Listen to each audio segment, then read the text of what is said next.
Welcome to Thanjavur maths. இந்த வீடியோவில் நம்ம பார்க்க போகிறது 11th ஸ்டாண்டர்டுக்கான செட் அப்படிங்கிற ஃபர்ஸ்ட் சாப்டரில் மெஸ்லீனியஸ் எக்ஸசைஸ் இருக்கு இல்லையா, அதோட சொல்யூஷன்ஸ் தான் நம்ம இப்போ பார்க்க போகிறோம். ஸோ அதில் நம்மளோட சேனலை நீங்கள் சப்ஸ்கிரைப் பண்ணாமல் இருந்தீங்கன்னா சப்ஸ்கிரைப் பண்ணி வச்சுக்கோங்க. வாங்க வீடியோக்குள்ளே போகலாம். ஸோ ஃபர்ஸ்ட் கொஷின் என்ன அப்படின்னு பார்த்தீங்கன்னா, design among the following sets which sets are subsets of one and another. அதாவது இங்கே ஒரு 4 செட்டு கொடுத்துருக்காங்க, ABCD அப்படின்னு சொல்லிட்டு.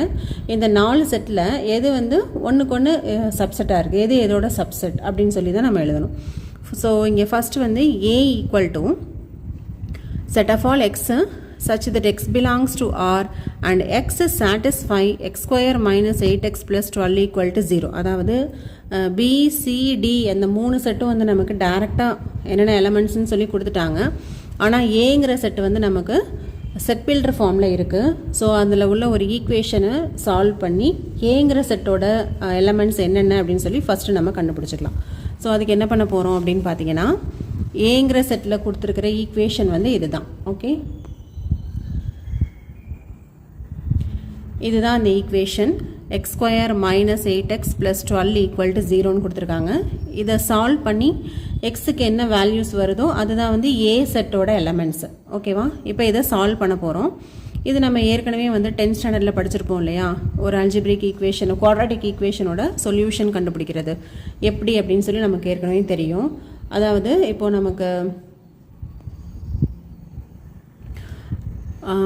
இந்த எலமெண்ட் பார்த்தீங்கன்னா 12 வருது, இந்த எலமெண்ட் வந்து -8ன்னு வருது. ஸோ இதை நம்ம வந்து எப்படி பிரிப்போம் அப்படின்னு பார்த்தீங்கன்னா, நமக்கு வந்து ஸோ இந்த 12 வந்து நம்ம இப்படி தான் பிரிப்போம் இல்லையா, 6 2s are 12 அப்படின்னு கிடச்சிரும். இந்த 6ஐயும் 2வையும் ஆட் பண்ணிங்கன்னா 8 வந்து கிடைக்கும். பட் இங்கே நமக்கு வந்து -8 கொடுத்துருக்காங்க. அதனால நான் என்ன பண்ணுறேன்னா -6 -2. இப்போ இது -6ஐயும் -2வையும் ஆட் பண்ணால் -8 கிடச்சிரும். -6 இன்ட்டு -2 வந்து என்ன வரும், +12ன்னு வந்துடும். ஸோ இப்படி தான் நம்ம வந்து ஒரு குவாட்ராட்டிக் ஈக்குவேஷனுக்கு சொல்யூஷன் கண்டுபிடிப்போம். அதை தான் இங்கே யூஸ் பண்ணிவிட்டு நான் என்ன பண்ணுறேன்னா, இந்த -8x அப்படிங்கிறத -6x -2x அப்படின்னு சொல்லி பிரிச்சிட்றேன். பிரிச்சுட்டு இப்போ நெக்ஸ்ட் ஸ்டெப் என்ன பண்ண போகிறேன்னா, இங்கே ரெண்டுமே எக்ஸ் காமனாக இருக்குது. அப்போ ஒரு எக்ஸை வெளியில் எடுத்துருங்க. இங்கே வந்து எக்ஸ் ஸ்கொயரில் ரிமைனிங் எக்ஸ் இருக்குது, -6. இப்போ இங்கே பார்த்தீங்கன்னா -2 வந்து நம்ம காமனாக வெளியில் எடுக்கலாம். அப்போ -2 காமனாக எடுத்திங்கன்னா x -6 ஈக்குவல் டு 0. ஸோ இதை சால்வ் பண்ணிங்கன்னா x equal to 6, x equal to 2 அப்படின்னு சொல்லி கிடைக்குது. அப்போ ஏங்கிற செட்டில் என்னென்ன எலமெண்ட்ஸ் இருக்குதுன்னு பார்த்தீங்கன்னா 2,6. ஓகேவா, மற்றபடி BCD இந்த 3த்துலேயுமே நமக்கு வந்து டைரெக்டாக எலமெண்ட்ஸ் கொடுத்துட்டாங்க. ஸோ அதில் ப்ராப்ளம் இல்லை. ஏ மட்டும்தான் நம்ம வந்து ரோஸ்டர் ஃபார்முக்கு இப்போ மாற்றி எழுதியிருக்கோம். இப்போ நம்ம என்ன கண்டுபிடிக்க போகிறோன்னா, ஒரு செட்டும் எதோட சப்செட்டாக இருக்குதுன்னு சொல்லி கண்டுபிடிக்க போகிறோம். இப்போ ஏ வந்து 2,6 இருக்குது, பியில் வந்து 2 4 6 இருக்குது. அப்போ A is a subset of பின்னு சொல்லலாம். ஏன்னு சொன்னால் ஏல உள்ள ஒரு எலமெண்ட்டும் பியில் இருக்குது. ஓகேவா, சப்செட்டோட மெயின் கண்டிஷனே என்னன்னு சொன்னாக்க, ஏங்கிறதுல உள்ள எல்லா எலமெண்ட்ஸும் பியில் இருந்ததுன்னா ஏ வந்து பியோட சப்செட்டுன்னு சொல்லலாம். ஓகேவா, அதை தான் இங்கே நம்ம வந்து யூஸ் பண்ணிக்க போகிறோம். நெக்ஸ்ட்டு ஏல உள்ள 2,6 அப்படிங்கிறது இந்த சி செட்லேயும் இருக்குது. ஏன்னா சியில் வந்து என்ன இருக்குது, 2 4 6 8 எக்ஸட்ரா அப்படி போயிட்டுருக்கு. அப்போ இது என்னென்னு சொல்லலாம்னா, A is also a subset of C அப்படின்னு சொல்லலாம். ஏன்னா ஏல உள்ள ஒரு எலமெண்ட்டும் சிலையும் இருக்குது. நெக்ஸ்ட்டு இப்போ ஏ வந்து டியோட கம்பேர் பண்ணி பாருங்கள். ஏல வந்து 2,6 இருக்குது, ஆனால் டியில் வந்து 6 மட்டும்தான் இருக்குது. அப்போ இங்கே வந்து சப்செட்டுன்னு நம்ம சொல்ல முடியாது. அப்போ அதோடு முடிஞ்சிருச்சு. இப்போ அடுத்தது பி செட்டை எடுத்துக்கிட்டு அதை மற்ற செட்டு கூட கம்பேர் பண்ணி பார்க்கலாம். பி செட்டில் என்ன இருக்குன்னா 2 4 6 இருக்குது. ஓகே, அதை ஃபஸ்ட்டு நான் வந்து ஏயோட கம்பேர் பண்ணுறேன். ஏயோட கம்பேர் பண்ணும்போது 2,6 மட்டும்தான் ஏல இருக்குது. அப்போ கண்டிப்பாக பி வந்து ஏயோட சப்செட்டாக இருக்காது. அடுத்தது பியை சியோட கம்பேர் பண்ணி பாருங்கள். சியில் வந்து 2 4 6 8 எக்ஸட்ரா அப்படி போயிட்டுருக்கு. பியில் வந்து 2 4 6 தான் இருக்குது. அப்போது பியில் உள்ள ஒரு எலமெண்ட்டும் சியில் இருக்கிறதுனால B is a subset of C அப்படின்னு சொல்லி நம்மளால் எழுத முடியும். நெக்ஸ்ட்டு இப்போ பியையும் டியையும் கம்பேர் பண்ணி பாருங்கள். அதாவது நான் இப்போ இங்கே என்ன பண்ணுறேன்னா, ஒரு செட்டை எடுத்துக்கிட்டு அதை ரிமைனிங் உள்ள 3 செட்டு கூடயும் கம்பேர் பண்ணி பார்க்குறேன். அப்போ தான் நம்மளுக்கு வந்து எதோட அது சப்செட்டாக இருக்குதுன்னு சொல்லி கண்டுபிடிக்கலாம். இப்போ பியில் வந்து 2 4 6 இருக்குது, ஆனால் டியில் வந்து என்ன இருக்குன்னா 6 மட்டும்தான் இருக்குது. அப்போ கண்டிப்பாக இங்கே பி வந்து டியோட சப்செட்டாகவும் கிடையாது. அப்போ பி வந்து எதுக்கு மட்டும்தான் சப்செட்டுன்னு பார்த்தீங்கன்னா சிக்கு மட்டும்தான் இது வந்து சப்செட். ஓகே, நெக்ஸ்ட் நான் என்ன எடுத்துக்கிறேன்னா சிங்கிற செட்டை எடுத்துக்கிறேன். நமக்கு பார்த்தாவே தெரியுது சி செட்டு தான் வந்து பெரிய செட்டாக இருக்குது. 2 4 6 8 எக்ஸட்ரா நிறைய செட் இருக்குது, நிறைய எலமெண்ட்ஸ் இருக்குது. மற்ற ஏபிடி இது எல்லாத்துலேயும் எதுலேயுமே வந்து சிக்கு ஈக்குவலாக எந்த செட்டுமே இல்லை இல்லையா? அப்போ வந்து சி வந்து எதுக்குமே இங்கே வந்து சப்செட்டாக இருக்கிறதுக்கு வாய்ப்பே இல்லை. அப்போ அதை விட்டுறலாம். லாஸ்ட்டாக நம்ம வந்து டி செட் எடுத்து கம்பேர் பண்ணி பார்க்குறோம். டிங்கிற செட்லேயும் 6 இருக்குது, ஏங்கிற செட்லேயும் 6 இருக்குது. அப்போ D is a subset of ஏன்னு எழுதிக்கலாம். அதே போல் D is a subset of B and D is a subset of C அப்படின்னு சொல்லலாம். ஸோ இங்கே நமக்கு கொஷின் கேட்டிருந்ததே அதுதான், எது வந்து எதுக்கு சப்செட்டாக இருக்குன்னு கேட்டிருந்தாங்க. அப்போ A is a subset of B, A is a subset of C. ஓகேவா? அண்ட் பியை வச்சு பார்க்கும்போது B is a subset of C அப்படின்னு கிடச்சிது. அடுத்து டி எடுத்து பார்க்கும்போது D is a subset of A, subset of B and subset of C அப்படின்னு சொல்லி கிடைக்குது. இதோட ஃபர்ஸ்ட் கொஷின் முடிஞ்சிருச்சு. செகண்ட் கொஷின் என்னென்னு பார்க்கலாம். செகண்ட் கொஷின் வந்து என்ன சொல்லியிருக்காங்கன்னா, ஒரு சில கண்டிஷன்ஸ் கொடுத்து அது ட்ரூவா ஃபால்ஸா அப்படின்னு சொல்லி கேட்டிருக்காங்க. அதுக்கான ரீசன் என்னன்னு சொல்லி கேட்டிருக்காங்க. ஸோ ஃபர்ஸ்ட் கண்டிஷன் என்னென்னு பாருங்கள். X belongs to A and A belongs to B, then X belongs to B. So இங்கே நமக்கு தெளிவாக தெரிய வேண்டிய ஒரே கண்டிஷன் என்னென்னா, பிலாங்ஸ் டுவுக்கும் அந்த சப்செட்டுக்கும் உள்ள வித்தியாசம் தெரியணும். பிலாங்ஸ் டு அப்படிங்கிற இதுதான் வந்து நம்ம பிலாங்ஸ் டுன்னு சொல்லுவோம் இல்லையா? இந்த பிலாங்ஸ் டுவை நம்ம எதுக்கு யூஸ் பண்ணுவோன்னா, ஒரு செட்டில் உள்ள மெம்பருக்கு தான் பிலாங்ஸ் டு யூஸ் பண்ணணும். அதுவே ரெண்டு செட்டை கம்பேர் பண்ணும்போது சப்செட் அப்படிங்கிற இடத்துல தான் நம்ம வந்து இந்த சிம்பிள் யூஸ் பண்ணுவோம். இந்த கண்டைன்டின் சிம்பிள் வந்து சப்செட்டுக்கு யூஸ் பண்ணுவோம். ஸோ இதுதான் வந்து இங்கே நம்ம தெரிஞ்சுக்க வேண்டியது. இப்போ ஃபஸ்ட்டு கொஷனில் என்ன சொல்லியிருக்காங்க, எக்ஸ் பிலாங்ஸ் டு ஏன்னு சொல்லியிருக்காங்க. இதை நான் வந்து டேரெக்டாக என்னால் ட்ரூவா ஃபால்ஸானு சொல்ல முடியாது இல்லையா? ஸோ நான் வந்து என்ன பண்ணுறேன்னா, ஒரு எக்ஸாம்பிளுக்கு நானாகவே ஒரு செட் எழுதிக்கிறேன். அதுலேருந்து இதோட ஆன்சர் வந்து கண்டுபிடிக்கிறேன். இப்போ ஏ அப்படிங்கிற செட் எழுதுகிறேன். ஏங்கிற செட்டில் வந்து எக்ஸ் இருக்கும்னு சொல்லியிருக்காங்க, எக்ஸ் பிலாங்ஸ் டுன்னு கொடுத்துருக்கிறதுனால எக்ஸ் கமா ஒய் அப்படின்னு சொல்லி ஏங்கிற செட்டை எழுதுகிறேன். பிங்கிற செட் எப்படி எழுதிக்கிறேன் அப்படின்னு சொன்னால், இங்கே கண்டிஷன் என்னது, ஏ அப்படிங்கிறது பியோட ஒரு மெம்பராக இருக்கணும். அதாவது ஏங்கிற ஃபுல் செட்டுமே. அப்போ இந்த ஏங்கிற செட்டை நம்ம என்ன எடுத்திருக்கோம், எக்ஸ் கமா ஒய்ன்னு எழுதியிருக்கோம் இல்லையா? அப்போ அந்த செட்டு ஃபுல்லாகவே பியில் உள்ள ஒரு மெம்பர். ஓகேவா? ஏ இஸ் அ சப்செட்டுன்னு போடல. இங்கே வந்து பிலாங்ஸ் டு கண்டிஷன் கொடுத்துருக்காங்க. பிலாங்ஸ் டு கண்டிஷன் கொடுத்தா என்ன அர்த்தம்னா, ஏங்கிற செட்டு ஃபுல்லாகவே இந்த பிக்குள்ளார இருக்குது அப்படின்னு அர்த்தம். பியோட ஒரு மெம்பராக இருக்குது, எலமெண்ட்டாக இருக்குதுன்னு அர்த்தம். அப்போ பி ஈக்குவல் டு செட் ப்ராக்கெட்டில் இந்த ஏங்கிற செட் ஃபுல்லாகவுமே நான் பியில் வந்து எழுதியிருக்கேன். கமா இன்னொரு எலமெண்ட் வந்து இசட் அப்படின்னு சொல்லி எழுதிக்கிறேன். இப்போ நான் என்ன செக் பண்ணணும், இந்த எக்ஸுங்கிற எலமெண்ட் வந்து பியில் இருக்குதான்னு செக் பண்ணணும். இப்போ பிங்கிற செட்டை பார்த்தீங்கன்னா இந்த எக்ஸுங்கிறது இருக்குது. பட் இது எப்படி இருக்குதுன்னு சொன்னால், எக்ஸ் கமா ஒய்ங்கிற செட்டாக மட்டும்தான் இருக்குது. தனியாக இப்போ இங்கே தனியாக இருக்கு இல்லையா, அந்த மாதிரி இல்லாமல் இது ஏங்கிற செட்டுக்குள்ளார தான் இருக்குது. தனியாக இந்த எலமெண்ட் வந்து இல்லை. அப்போனா இந்த ஸ்டேட்மெண்ட் வந்து என்னென்னா ஃபால்ஸு. ஓகேவா? ஏன்னா எக்ஸுங்கிற எலமெண்ட் மட்டும் தனியாக வந்து பியில் மெம்பராக இல்லை, அது ஏங்கிற செட்டுக்குள்ளார இருக்குது எக்ஸ் கமா ஒய்ன்னு. இப்போ இதுலேருந்து இந்த எக்ஸை மட்டும் நம்மளால் தனியாக எடுத்து எழுத முடியாது. ஏன்னா இங்கே பியோட மெம்பர்ஸ் என்னென்னு பார்த்தீங்கன்னா, எக்ஸ் கமா ஒய்ங்கிற செட்டும் இசட்டுங்கிற மெம்பரும் தான்.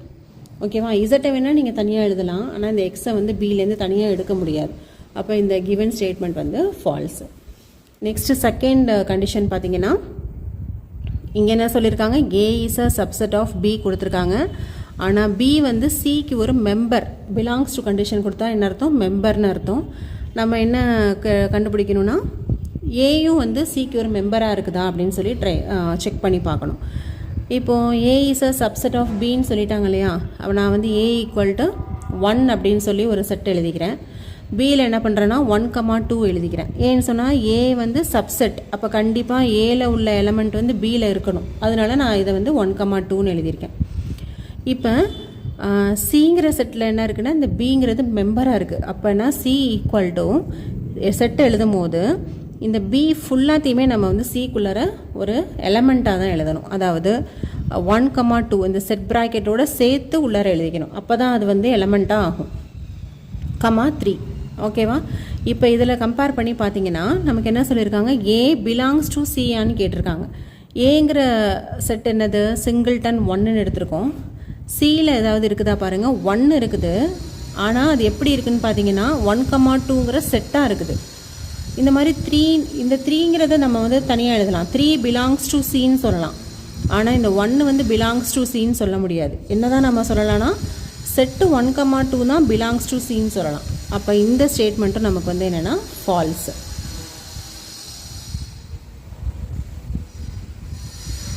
நெக்ஸ்ட்டு தேர்ட் சம் பார்த்தீங்கன்னா A is a subset of B, B is a subset of C. இப்படி தான் நம்ம எடுத்துக்கணும். அப்படி இருந்தால் A is a subset of C வருதா அப்படின்னு சொல்லி செக் பண்ணி பார்க்கலாம். இப்போ A equal to 1,2ன்னு ஒரு set, B equal to 1, 2, 3, C equal to 1, 2, 3, 4. இப்போ செக் பண்ணி பாருங்கள். Aல உள்ள ஒவ்வொரு எலமெண்ட்டும் Bயில் இருக்குது. அப்போ A is a subset of B condition okay. Bயில் உள்ள ஒரு எலமெண்ட்டும் Cயில் இருக்குது. அப்போ B is a subset of C, அதுவும் ஓகேவாக இருக்குது. அப்படின்னா A வந்து இங்கே சப்செட்டாக இருக்குதா பாருங்கள். சப்செட்டாக இருக்கணும்னா என்ன அர்த்தம், ஏல உள்ள ஒரு எலமெண்ட்டும் Cயில் இருக்கணும் இல்லையா. ஆமாம், ஏல உள்ள 1,2ங்கிறது Cலையும் இருக்குது. அப்போ A is a subset of C வருது. அப்போ இந்த கண்டிஷன் வந்து நமக்கு true. Next fourth question. A is not a subset of B and B is not a subset of C. இப்படி இருந்தால் A is not a subset of C அப்படின்னு சொல்லியிருக்காங்க. இப்போ நம்ம தேர்ட் கொஷினுக்கு அப்படியே ஸ்ட்ரைட் ஆப்போசிட்டாக இருக்குது. இப்போ நம்ம எழுதிக்கிற செட்டு எப்படி எழுதிக்கிறோன்னா 1, B equal to 2,3, C equal to 4,5. ஏன் அப்படின்னு கேட்டால் சப்செட் கிடையாதுன்னு சொல்லியிருக்காங்க. அப்போ ஏல உள்ள எந்த எலமெண்ட்டும் Bயில் இருக்கக்கூடாது. அதே போல் B is not a subset of Cன்னு சொன்னால் Bயில் உள்ள எந்த எலமெண்ட்டும் Cயில் இருக்கக்கூடாது. ஸோ இப்படி தான் நம்ம வந்து எக்ஸாம்பிள் எழுதிக்கலாம். இப்போ நம்ம என்ன செக் பண்ணணும்னா A வந்து சப்செட்டாக இல்லையான்னு பார்க்குறோம். ஏல உள்ள எலமெண்ட் வந்து 1, Cயில் உள்ள எலமெண்ட் வந்து 4,5. ஸோ ஏல உள்ள எலமெண்ட் வந்து Cயில் வந்து இல்லை. அப்போ A is not a subset of C. அப்போ இதுவும் ட்ரூ. நெக்ஸ்ட் வந்து ஃபிஃப்த்து கொஷின். இதில் என்ன கண்டிஷன்னா X is a member of A. இப்படி பிலாங்ஸ் டு போட்டால் member. A is not a subset of B. அப்போ ஏல உள்ள எந்த எலமெண்ட்டும் Bயில் இருக்கக்கூடாது. அப்படி இருந்தால் X is a member of B இருக்குதா அப்படின்னு சொல்லி செக் பண்ணணும். இப்போ நான் எக்ஸாம்பிள் ஒரு இது எடுத்துக்கிறேன். A equal to X, Yன்னு எடுத்துக்கிறேன். ஏன்னா X is a memberன்னு சொல்லியிருக்காங்க. அப்போ X வர மாதிரி ஒரு செட்டு. அடுத்தது B எப்படி எழுதணும், ஏக்கு சப்செட்டாக இருக்கக்கூடாது இல்லையா. A is not a subset of B தான். அந்த மாதிரினா அர்த்தம் ஏல உள்ள எலமெண்ட்ஸ் இல்லாமல் வேறு சில எலமெண்ட்ஸ் நான் வந்து Bயில் எழுதிக்கிறேன். இப்போ நான் என்ன செக் பண்ணணும்னா இந்த எக்ஸுங்கிற எலமெண்ட் Bயில் இருக்கான்னு பார்க்கணும். இப்போ எக்ஸுங்கிற எலமெண்ட் இந்த ரெண்டு கண்டிஷன் எடுத்துக்கிட்டோம்னா இப்படி கண்டிஷனுக்கு நம்ம வந்து செட் எழுதணும்னா இந்த எக்ஸுங்கிற எலமெண்ட் வந்து Bயில் இல்லை ஓகேவா. ஆனால் இங்கே என்ன சொல்லியிருக்காங்க, மெம்பர்னு சொல்லியிருக்காங்க. நமக்கு அப்படி செக் பண்ணி பார்த்தா நாட் அ மெம்பர்னு வருது. அப்போ இது வந்து false. Okay, last condition. A is a subset of B இருக்கும்போது X is not a member of B இருக்கும்போது X is not a member of A. So இந்த ரெண்டு கண்டிஷனும் எடுத்துக்கிட்டால் இது வருதுன்னு சொல்லியிருக்காங்க. ஸோ அதையும் செக் பண்ணி பார்க்கலாம். இங்கே வந்து A வந்து Bயோட சப்செட்டு, அதனால Aயோட எலமெண்ட்ஸ் Bயில் வர மாதிரி நான் ஒரு செட் எழுதியிருக்கேன். A equal to A, B, B equal to A, B, C அப்படின்னு சொல்லி. ஓகே, நெக்ஸ்ட்டு செகண்ட் கண்டிஷன் என்னென்னா X is not a member of B. ஓகேவா, X வந்து Bயில் வரக்கூடாது. அப்போ நான் வந்து Xஐ வந்து Bயில் எழுதலை. இப்போது A வந்து Bயோட சப்செட் தானே. அப்போ X வந்து Bயில் இல்லை அப்படின்னா கண்டிப்பாக X வந்து ஏலையும் இருக்காது. ஏன்னா ஏங்கிறது வந்து Bயோட சப்செட்டு. அப்போ பெரிய செட்டிலே இல்லைன்னா சின்ன செட்டில் வந்து எப்படி வரும் அந்த எலமெண்ட்டு அப்படின்னா அவங்க கொடுத்துருக்க கண்டிஷன் வந்து ட்ரூ. ஓகே, இந்த செகண்ட் கொஷினை பொறுத்த வரைக்கும் இது மாதிரி அவங்க வந்து டிஃப்ரெண்ட் வெரைட்டியில் அவங்க வந்து கேட்குறதுக்கு நிறைய சான்ஸ் இருக்குது. நமக்கு என்ன பண்ணணும்னா அவங்க கொடுத்துருக்க கண்டிஷன் என்னவோ அதுக்கு தகுந்த மாதிரி நீங்களாகவே ஒரு செட்டை எழுதிக்கிட்டு அதை கம்பேர் பண்ணி நீங்கள் வந்து ஆன்சர் கொடுங்க. இதுக்கு வந்து வேறு எந்த மெத்தடும் இல்லை, இப்படி தான் நம்ம போட்டாகணும். ஸோ அவங்க கொடுத்துருக்க கண்டிஷனுக்கு நீங்கள் வந்து ரெண்டு செட்டை நீங்களாகவே எழுதிக்கிட்டு அந்த கண்டிஷன் வந்து சாட்டிஸ்ஃபை ஆகுதா இல்லையா அப்படின்னு பார்த்து நீங்கள் ஆன்சர் கொடுக்கலாம். இன்னொன்று இதில் ரொம்ப முக்கியமாக தெரியறது அந்த சப்செட்டுக்கும் மெம்பருக்கும் உள்ள டிஃப்ரென்ஸ், அதாவது பிலாங்ஸ் டூக்கும் கண்டெய்ன்ட்டுக்கும் உள்ள டிஃப்ரென்ஸு. பிலாங்ஸ் டூ அப்படின்னு போட்டுட்டா அது ஒரு மெம்பர் அப்படின்னு அர்த்தம். அப்போ ஒரு செட்டு வந்து இன்னொரு செட்டோட மெம்பராக இருக்குது அப்படின்னா அதில் உள்ள எலமெண்ட்ஸை தனித்தனியாக நம்மளால் பிரித்து எழுதவே முடியாது. இது ஒன்று கண்டிப்பாக தெரியணும். அதே போல் சப்செட்னா என்ன அர்த்தம்? சப்செட் அப்படின்னு சொன்னால் அதில் உள்ள ஒவ்வொரு எலமெண்ட்ஸும், ஏல உள்ள ஒவ்வொரு எலமெண்ட்ஸும் பியில் இருந்தால் தான் நம்ம வந்து சப்செட்டுன்னு சொல்லலாம். ஸோ இது ரெண்டும் தெரிஞ்சால் மட்டும்தான் இந்த மாதிரி கொஷின்ஸுக்கு நம்மளால் ஆன்சர் பண்ண முடியும். நெக்ஸ்ட்டு நம்ம தேர்ட் கொஷின் பார்க்கலாம். இப்போ நம்ம பார்க்க போகிறது தேர்ட் கொஷினில் என்ன சொல்லியிருக்காங்கன்னா, A, B, C be the sets such that A union B equal to A union C and A intersection B equal to A intersection C. Show that B equal to C. ஓகேவா, இதுதான் வந்து given condition. இதுதான் நம்ம வந்து proof பண்ண வேண்டிய condition. இதை எப்படி ப்ரூஃப் பண்ணலாம் அப்படின்னு சொல்லி பார்க்கலாம். நான் ஃபஸ்ட்டு என்ன பண்ணிக்கிறேன், A union B equal to A union C அப்படிங்கிற கண்டிஷனை நான் வந்து ஃபஸ்ட் எழுதிக்கிறேன். அது வந்து given condition எழுதிட்டு ரெண்டு பக்கமும் நான் என்ன பண்ண போகிறேன்னா, இன்டர்செக்ஷன் பியை ரெண்டு பக்கமும் எடுக்க போகிறேன், அதாவது மல்டிப்ளை பண்ண போகிறேன். Taking intersection B on both sides, அதாவது A union B intersection B, A union C intersection B. இப்போ இதை பார்த்தீங்கன்னா நமக்கு எந்த லா ஞாபகம் வருதுன்னா, டிஸ்ட்ரிபியூட்டிவ் லா ஞாபகம் வருது இல்லையா? அதாவது A union B intersection C equal to A intersection C union A B intersection C. இது வந்து நமக்கு வந்து டிஸ்ட்ரிபியூட்டிவ் லா ஏற்கனவே தெரியும். இப்போ இதை தான் நான் வந்து இதில் அப்ளை பண்ண போகிறேன். இந்த டிஸ்ட்ரிபியூட்டிவ் லா அப்ளை பண்ணி எப்படி எழுதலாம் அப்படின்னு பார்த்தீங்கன்னா, ஃபஸ்ட்டு இதையும் சேர்த்துக்கலாம். இப்போ என்ன வரும், A இன்டர்செக்ஷன் B யூனியன் இதையும் சேர்த்துக்கலாம், B இன்டர்செக்ஷன் B. ஓகே, இதுவே ரைட் சைடில் பாருங்கள். அதே போல் A intersection B, A intersection B union, இப்போ இதுவும் இப்போது C இன்டர்செக்ஷன் B. ஓகேவா, நெக்ஸ்ட் இதை சிம்பிளிஃபை பண்ணலாம். A இன்டர்செக்ஷன் B யூனியன், பிக்கும் இன்டர்செக்ஷன் போட்டால் என்ன வரும், ஒரு செட்டு எழுதிக்கிட்டு அதே செட்டு கூடவே இன்டர்செக்ஷன் போட்டால் சேம் செட்டு தானே வரும். அப்போ இது வந்து பிக்கு தான் ஈக்குவல். ஓகேவா, ஃபார் எக்ஸாம்பிள் நீங்கள் ஏதாவது ஒரு செட் எழுதுங்க, B ஈக்குவல் டு 1,2, திருப்பியும் B ஈக்குவல் டு 1,2 எழுதிக்கங்க. இப்போ ரெண்டுக்கும் இன்டர்செக்ஷன் போட்டிங்கன்னா என்ன வரும், 1,2 தானே வரும். ஸோ ஒரு செட் எடுத்துக்கிட்டு அதே செட்டு கூட இன்டர்செக்ஷன் போட்டோம்னா நமக்கு சேம் செட், அதே செட்டு தான் திருப்பி கிடைக்கும். அப்போ B intersection B equal to B தான், A intersection A equal to A தான். ஓகேவா, this is equal to A intersection B union C intersection B. So next இப்போ லெஃப்ட் சைடில் பார்த்தீங்கன்னா A இன்டர்செக்ஷன் B யூனியன் Bன்னு வருது. இது வந்து B அப்படிங்கிறதுக்கு தான் ஈக்குவல். இது எப்படி வந்து இது வந்து பிக்கு ஈக்குவல் அப்படிங்கிறதுக்கு நான் ஒரு எக்ஸாம்பிள் மூலியமாக உங்களுக்கு எக்ஸ்ப்ளனேஷன் கொடுக்குறேன். இப்போது A ஈக்குவல் டு 1, 2, 3ன்னு எடுத்துக்காங்க, B ஈக்குவல் டு 1,2ன்னு எடுத்துக்கலாம். சும்மா ஒரு எக்ஸாம்பிளுக்கு இது எப்படி வந்து பிக்கு ஈக்குவல் அப்படிங்கிறதுக்கு ஒரு எக்ஸாம்பிள் போட்டு காமிக்கிறேன்.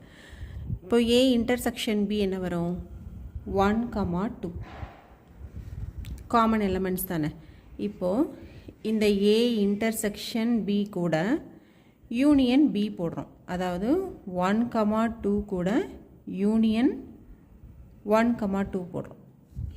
அப்போ என்ன வரும், இங்கேயும் 1,2 இங்கேயும் 1,2, அப்போ யூனியன் போட்டால் 1,2. இந்த 1,2ங்கிறது எதுக்கு ஈக்குவல் அப்படின்னு பார்த்தா எந்த செட், பிங்கிற செட்டு தானே. அப்போ என்ன நமக்கு வருதுன்னா, A intersection B union B. இப்போ ஒரே செட்டு இன்டர்செக்ஷனில் உள்ளார இருக்குது, யூனியனில் வெளியில் இருக்குது. இப்படி இருந்துச்சுன்னா அந்த செட்டே வந்து ஆன்சர் வரும். ஸோ இதுக்கு வந்து நம்ம B அப்படின்னு சொல்லி போட்டுக்கலாம். ஓகேவா, இப்போ இந்த இதை யூஸ் பண்ணி தான் இந்த இடத்துல இந்த லெஃப்ட் சைட் ஃபுல்லாகவும் சேர்த்து நான் வந்து B அப்படின்னு சொல்லி சப்ஸ்டியூட் பண்ணிட்டேன். இப்போ ரைட் சைடில் என்ன இருக்குது, A intersection B union B intersection C. அதாவது C இன்டர்செக்ஷன் B அப்படிங்கிறத நான் ஜஸ்ட் B இன்டர்செக்ஷன் C அப்படின்னு சொல்லி மாற்றி எழுதியிருக்கேன். இதை நான் வந்து ஈக்குவேஷன் நம்பர் 1 அப்படின்னு சொல்லி மார்க் பண்ணிக்கிறேன். இப்போது இது கொண்டு வந்தாச்சு.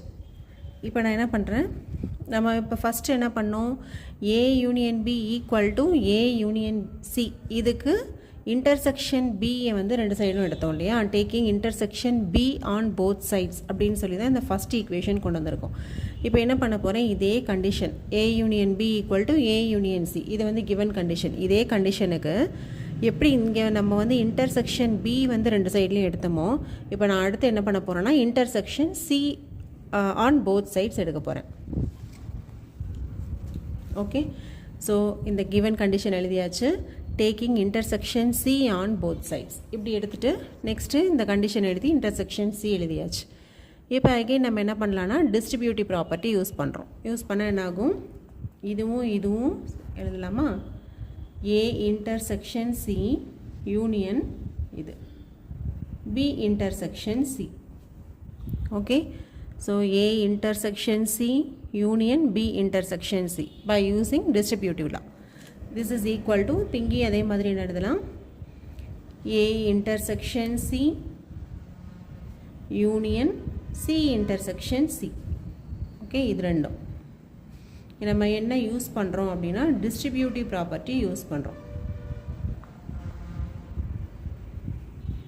by using distributive property. இப்போ நெக்ஸ்ட் என்ன பண்ணலாம், A intersection C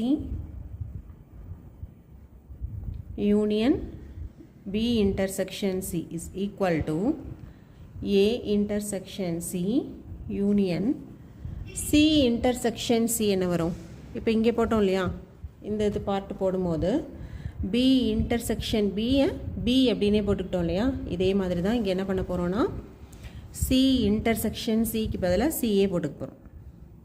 This is equal to, இப்போ அகைன் என்ன வந்திருக்கு பாருங்கள், ரைட் சைடில் A intersection C union C, அதாவது சிங்கிற ஒரே செட்டு இன்டர்செக்ஷனும் வந்திருக்கு யூனியனும் வந்திருக்கு, அதாவது இங்கே உள்ள சேம் கண்டிஷன். இங்கே நம்ம போட்ட இதே கண்டிஷன் இப்படி இருந்ததுன்னா பின்னு சொல்லி போட்டோம் இல்லையா, இப்போ அதே மாதிரி இப்போ இந்த சைடில் நம்ம என்ன பண்ண போகிறோன்னா இதை எடுத்துகிட்டு சி அப்படின்னு போட்டுக்க போகிறோம். இது என்ன வந்திருக்கு, A intersection C union B intersection C.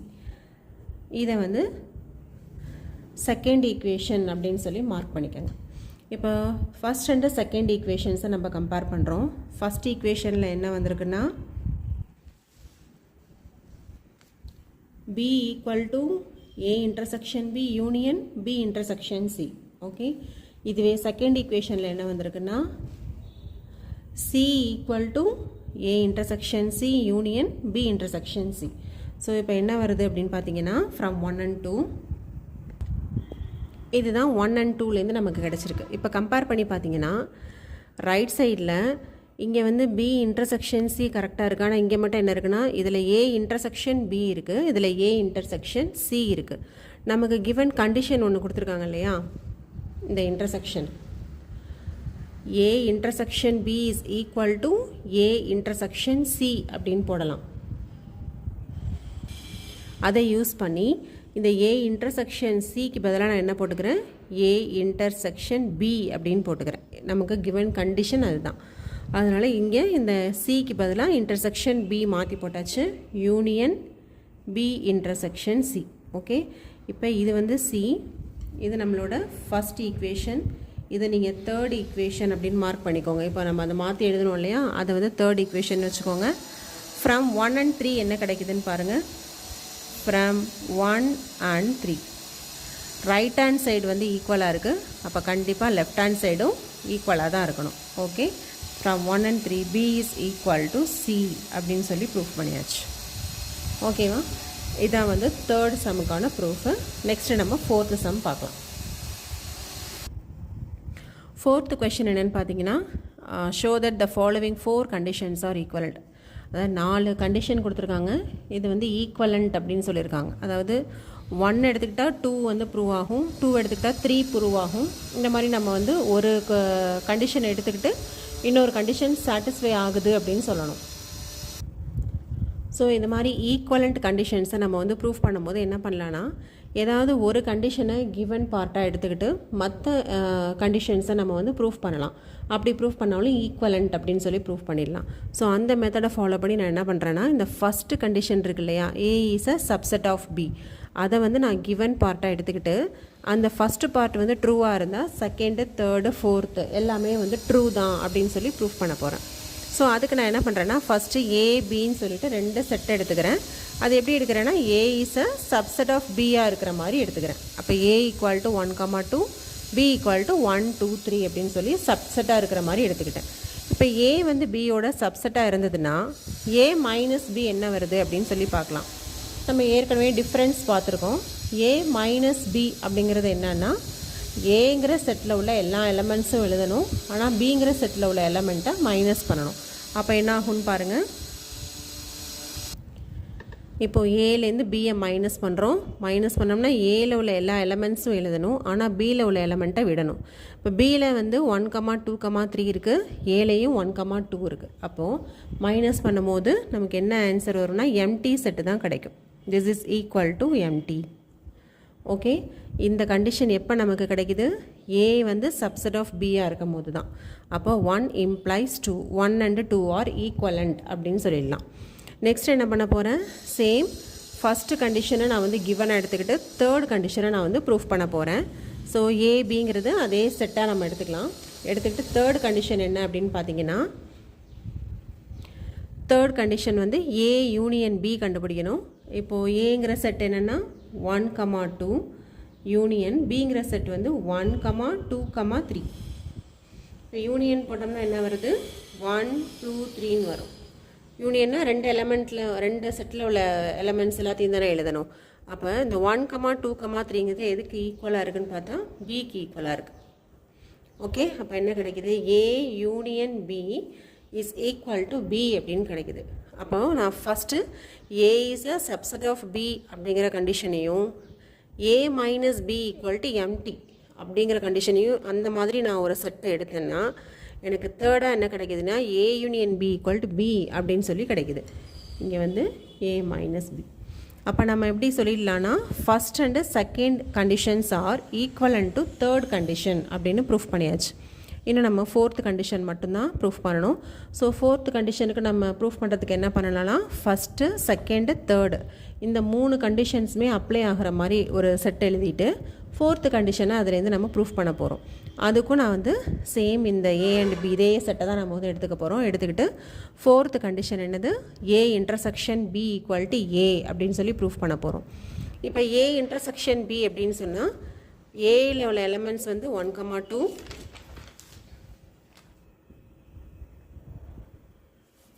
பியில் உள்ள எலமெண்ட்ஸ் 1, 2, 3. இப்போ இதுக்கு இன்டர்செக்ஷன் போட்டோம் அப்படின்னா என்ன வரும்? 1, 2 வரும். இன்டர்செக்ஷன்னா என்ன? காமன் எலமெண்ட்ஸ் தானே. அப்போ 1, 2ங்கிறது எந்த செட்டுக்கு ஈக்குவல்னு பார்த்தீங்கன்னா ஏங்கிற செட்டுக்கு தான் ஈக்குவல். அப்போ என்ன வருது? A intersection B equal to A அப்படின்னு வருது. அப்போ ஃபஸ்ட்டு செகண்டு தேர்டு இந்த 3 கண்டிஷன்ஸும் ட்ரூவாக இருக்கும்போது இந்த ஃபோர்த்து கண்டிஷனும் ட்ரூ தான். அப்போ என்ன ஆச்சுன்னா 1, 2, 3, 4 ஆர் ஈக்குவலண்ட். இந்த 4 கண்டிஷனுமே ஈக்குவலண்ட் கண்டிஷன்ஸ் தான். இதுலேருந்து நமக்கு என்ன தெரியுதுன்னா ஏங்கிற ஒரு செட்டை வந்து நீங்கள் பிக்கு சப்செட்டாக எடுத்துக்கிட்டிங்கன்னா ஏ மைனஸ் பிங்கிறது எம்டி செட்டாக தான் கிடைக்கும். A union B is equal to B and A intersection B equal to A. இது எல்லாமே வந்து ஈக்குவலண்ட் கண்டிஷன்ஸ் தான். இதோட 4th சம் முடிஞ்சிருச்சு. நெக்ஸ்ட்டு 5th சம் போகலாம். 5th question என்ன அப்படின்னு பார்த்தீங்கன்னா, show that if A is a subset of B, then C minus B is a subset of C minus A அப்படின்னு சொல்லணும். சப்செட்னா என்ன? A வந்து Bயோட சப்செட் அப்படின்னா ஏல உள்ள எல்லா எலமெண்ட்ஸும் Bயில் இருக்கணும். அதே மாதிரி இப்போ C மைனஸ் B வந்து C மைனஸ் ஏயோட சப்செட் அப்படின்னு ப்ரூஃப் பண்ணணும்னா நம்ம என்ன ப்ரூஃப் பண்ண போகிறோம் அப்படின்னு பார்த்தீங்கன்னா C மைனஸ் பியில் ஒரு எலமெண்ட் இருந்து அது வந்து C மைனஸ் ஏலையும் இருக்குது அப்படின்னு சொல்லி ப்ரூஃப் பண்ணிட்டாலே நம்ம வந்து கண்டிப்பாக இது சப்செட் தான் அப்படின்னு சொல்லிடலாம். ஓகேவா? சப்செட்டோட கண்டிஷனே அதுதான். ஏ வந்து பியோட சப்செட்டாக இருக்கணும்னா ஏல உள்ள எல்லா எலமெண்ட்டும் பியில் இருக்கணும். ஓகே, இப்போ அதே தான் யூஸ் பண்ணி நம்ம என்ன பண்ண போகிறோம்? எக்ஸ்னு ஒரு எலமெண்ட்டை C மைனஸ் பியில் எடுத்துக்கிறோம். X is belongs to C minus B அப்படின்னு எடுத்துக்கிட்டு இந்த எக்ஸுங்கிற எலமெண்ட்டு C மைனஸ் ஏலையும் இருக்குது அப்படின்னு சொல்லி ப்ரூஃப் பண்ணியாச்சுன்னா C minus B is a subset of C minus A அப்படின்னு சொல்லி நம்ம ப்ரூஃப் பண்ணிடலாம். ஸோ இது எடுத்துருக்கோமா? X is a subset of C minus B. Okay, இப்போ இந்த எக்ஸுங்கிறது சி மைனஸ் பியில் இருக்குது அப்படின்னா என்ன அர்த்தம்? எக்ஸு வந்து சியில் இருக்குது ஆனால் பியில் இல்லைன்னு தானே அர்த்தம். ஏன்னா சி மைனஸ் பி அப்படின்னு போடும்போதே டிஸ்ஜாயிண்ட் ஆஃப் செட்ஸில் என்ன படிச்சிருப்போம், இங்கே உள்ள எலமெண்ட் வந்து இந்த மைனஸ் பின்னா அதில் இல்லாத எலமெண்ட்டுன்னு தானே அர்த்தம். அப்போது எக்ஸு வந்து சி மைனஸ் பியில் ஒரு எலமெண்ட் அப்படின்னா x belongs to C and x is not belongs to B அப்படின்னு சொல்லிடலாம். ஓகே, இப்போது நமக்கு ஏற்கனவே என்ன தெரியும்னா A is a subset of B அப்படின்னு தெரியும். ஓகேவா? அப்போ சப்செட்டாக இருக்குது அப்படின்னா இப்போ எக்ஸுங்கிற எலமெண்ட் பியில் இல்லை அப்படின்னா கண்டிப்பாக அது ஏலையும் இருக்காது. இதுக்கு ஒரு எக்ஸாம்பிள் சொல்கிறேன். இப்போ இதுக்கு பார்த்தீங்கன்னா a = 1, 2, b = 1, 2, 3 இப்படி எடுத்துக்கிறேன். அதாவது a is a subset of பியாக இருக்கிற மாதிரி. இப்போ 4ன்னு ஏதோ ஒரு எலமெண்ட்டை நான் சூஸ் பண்ணுறேன். இப்போ அது பியில் இல்லை அப்படின்னா அது கண்டிப்பாக ஏலையும் இருக்காது தான். ஏன்னா ஏங்கிறது பியோட சப்செட். ஸோ அதை யூஸ் பண்ணி தான் இப்போது எக்ஸ் வந்து சியில் இருக்குது, X is not belongs to B அப்படின்னு சொல்லிட்டோம். இப்போது பியில் இல்லை அப்படின்னா கண்டிப்பாக வந்து ஏலையும் இருக்காது அப்படின்னு சொல்லி நம்ம அதுக்கு தான் வந்து இந்த எக்ஸாம்பிள் போட்டு காமிச்சோம். இப்போ நம்ம என்ன சொல்கிறோன்னா X is belongs to C அப்படின்னு நமக்கு ஏற்கனவே தெரியும். அப்படி தான் நம்ம எடுத்திருந்தோம். இப்போ x not belongs to A அப்படின்னு சொல்லியாச்சு. அப்போது சியில் இருக்குது, ஏல இல்லை அப்படின்னா என்ன அர்த்தம்? X belongs to C minus A அப்படின்னு அர்த்தம். ஓகேவா? இப்போ நம்ம ஃபைனலாக என்ன கொண்டு வந்திருக்கோம், எக்ஸை வந்து சி மைனஸ் பியில் ஒரு எலமெண்ட்டாக சூஸ் பண்ணோம். அந்த எக்ஸுங்கிற எலமெண்ட் வந்து இப்போது சி மைனஸ் ஏ அப்படிங்கிற செட்டிலையும் நமக்கு இப்போ இருக்குது. அப்போ இதுலேருந்து நம்ம என்ன சொல்லலாம்னா from first and second equation C minus B is a subset of C minus A அப்படின்னு சொல்லலாம். ஏன்னா இதில் உள்ள எல்லா எலமெண்ட்டும் இதுலேயும் இருக்குது. அப்போ இது வந்து சி மைனஸ் ஏயோட சப்செட். இதான் வந்து நமக்கு வந்து 5th கொஷினில் ப்ரூஃப் பண்ண சொல்லியிருந்தாங்க. இப்போ நம்ம ப்ரூஃப் பண்ணியாச்சு. நெக்ஸ்ட்டு நம்ம 6th கொஷின் போகலாம். பட் 6thலேருந்து 10th கொஷின் வரைக்கும் நம்ம வந்து நெக்ஸ்ட் வீடியோவில் பார்க்கலாம். நம்மளோட சேனல் உங்களுக்கு பிடிச்சிருந்ததுன்னா லைக் பண்ணுங்கள், ஷேர் பண்ணுங்கள். தேங்க்யூ ஃபார் வாட்சிங்.